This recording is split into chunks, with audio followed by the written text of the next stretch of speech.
Taj Mahal untold history short one. Taj Mahal రహస్యం. ప్రపంచమంతా ఆ కట్టడాన్ని ప్రేమకు ప్రతీక అంటుంది. భార్యపై అపారమైన ప్రేమతో షాజహాన్ నిర్మించాడని చెబుతారు. కానీ ఇది అంత సింపుల్ చరిత్రనేనా? తాజ్ మహల్లో కేవలం సమాధులే కాదు, శాపం కూడా ఉందని కొందరు నమ్ముతారు. అర్ధరాత్రి తరువాత తాజ్ మహల్లోకి సెక్యూరిటీ గార్డులు కూడా ఎందుకు వెళ్ళరు?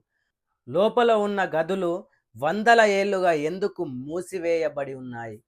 అక్కడ నిజంగా షాజహాన్ ముంతాజ్ ప్రేమ కథనేనా, లేక మనకి చెప్పని భయంకరమైన చరిత్రను దాచిపెట్టారు? కొంతమందికి రాత్రి అక్కడ అడుగుల శబ్దాలు వినిపిస్తాయట, నీడలు కదిలినట్లు కనిపిస్తాయట. ఇవన్నీ వదంతుల, కల్పిత కథల, లేక చరిత్ర దాచిన నిజాల? అసలు నిజం తర్వాతి షాట్లో. Subscribe for more untold history.